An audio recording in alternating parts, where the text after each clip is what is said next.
isu yang selalu ada di Facebook itu timbulan-timbulan sampah yang ada masih terlihat di sana sini. Kita tidak lagi bicara konservatif di dunia perikanan. Konservasi itu biarlah ada di lingkungan hidup. Memang butuh kerjasama yang baik antar teman-teman yang ada di Dinas Catatan Sipil.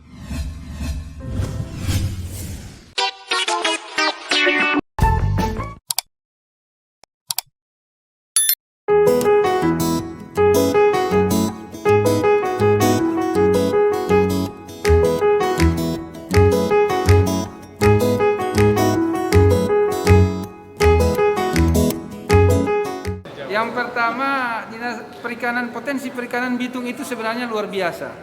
Tinggal bagaimana kita memanfaatkan. Bicara perikanan tidak terlepas dari 3 sektor. Yang pertama, penangkapan. Yang kedua, pengolahan. Dan yang ketiga, pemasarannya yang harus disinergikan dengan Bitung Kota Digital. Ini yang harus kita jual keluar. Potensi-potensi ini tidak bisa berjalan sendiri. Penangkapan sendiri, pengolahan sendiri, pemasaran sendiri. Ini harus disinergikan dan bagaimana potensi ini harus dijual. Kita tidak lagi bicara konservatif di dunia perikanan. Konservasi itu biarlah ada di lingkungan hidup. Tapi Dinas Perikanan harus menjual potensi yang ada sehingga Kota Bitung benar-benar kota perikanan yang hebat ke depan. Mungkin ini yang sementara dalam konsep umum. Perusahaan perikanan yang ada di Bitung ini sebenarnya memiliki cakupan area yang sangat luas. Tapi beberapa spot-spot tertentu ini yang harus kita kembangkan potensi yang ada. Nah, selain dari upaya di bidang perusahaan besar makro, kita juga harus melihat usaha mikro yang ada. Nah, UMKM di bidang perikanan ini yang harus ditingkatkan sebenarnya sehingga bisa mengimbangi situasi COVID saat ini. Mungkin demikian. Oke, itu dia ya. Iya, kita harus sinergikan bersama.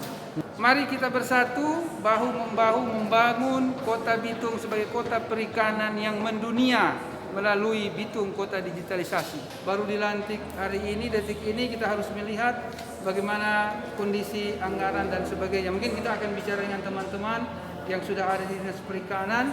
Kita akan melihat itu semua dan akan memprioritaskan. Kita akan memprioritaskan sesuai dengan kebutuhan masyarakat kecil yang ada. Ini basic perikanan. Yang kedua, Sarjana perikanan. ilmu kelautan. Oke. Ilmu kelautan. Yang kedua, bisnismen ini yang harus kita kembangkan. Bagaimana membisniskan perikanan yang ada di Bitung ini menjadi potensi yang luar biasa. Terpilihnya sebagai PLT di Dinas DLH Bitung, kira-kira ke depan, harapan ke depan bagaimana, Bu? Terima kasih. Yang pertama tentunya terima kasih Pak pada Yang Maha Besar Tuhan melalui Pak Wali sehingga dipercayakan pada jabatan ini. Yang pasti ketika dipercayakan, yang pertama tentunya akan melaksanakan tugas sebagaimana yang diharapkan oleh pimpinan. Apa yang sudah ada sekarang lebih ditingkatkan, terutama isu-isu yang berkembang di saat ini, itu persoalan sampah, itu yang sering mencuat di permukaan. Ya, insya Allah ke depan ini bisa bisa diatasi, ya, tentunya dengan kerjasama kolaborasi yang baik, karena tugas ini ya sebetulnya bukan cuman tanggung jawab kita, tetapi itu secara bersama-sama dengan masyarakat.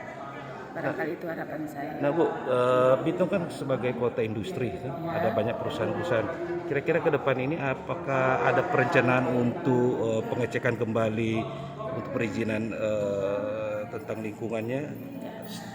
Yang jelas ketika kita masuk pada suatu tupoksi yang baru, tentunya semua akan dievaluasi, akan dicek lagi.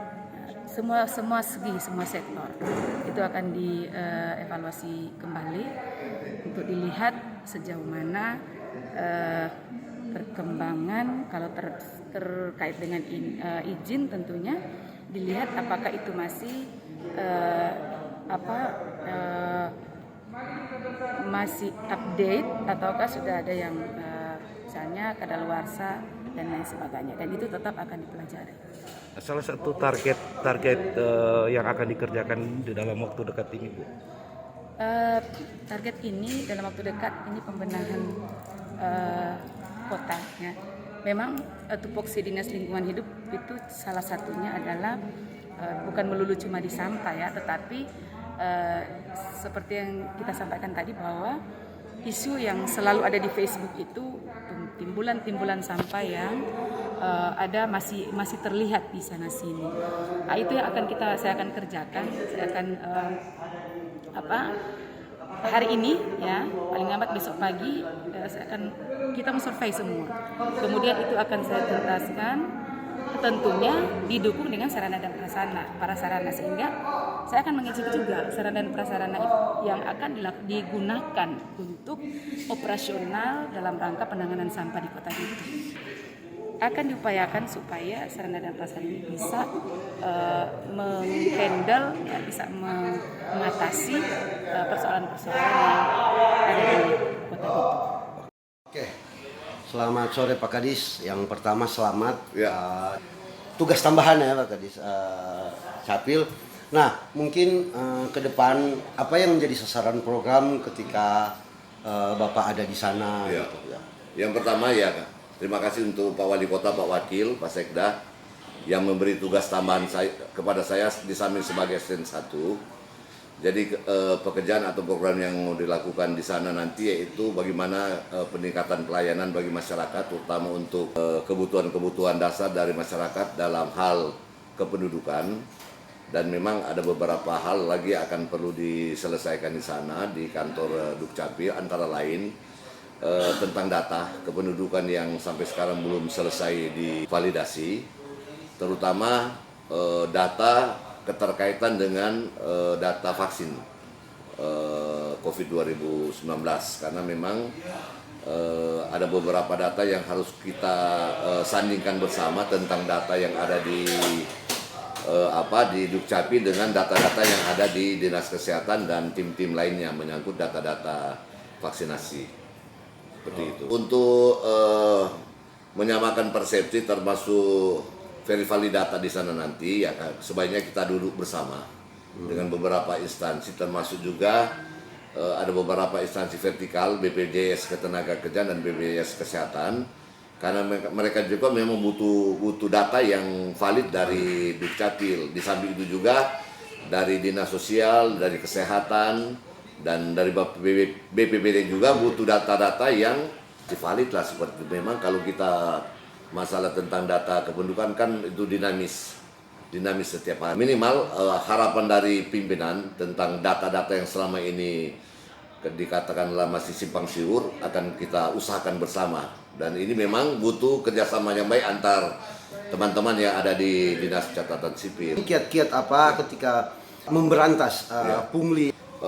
Memang ada tugas berat sedikit yang harus diselesaikan, artinya perlu diperbaiki karena jangan lagi ada timbul misalnya tentang pelayanan publik di sana. Jadi kami berharap nanti kalau misalnya ada beberapa kegiatan yang terlalu panjang birokrasinya, kita lihat dulu setelah kami masuk nanti, kami akan bicara tentang memutus rantai persoalan-persoalan di sana, karena memang kelihatannya ada hal-hal yang perlu diluruskan di bagaimana prosedur kebutuhan-kebutuhan masyarakat di kependudukan, sehingga kami berharap nanti teman-teman ASN dan THL yang ada di Dukcapil untuk kerjasama, karena ya ini persoalan kan masyarakat setiap hari membutuhkan pelayanan dari kita di Dinas Catatan Sipil, sehingga harapan kami kita ada kerjasama, dan katakanlah kalau itu bisa pernah terjadi, kita mulai sekarang ya melakukan hal yang terbaik untuk pelayanan bagi masyarakat.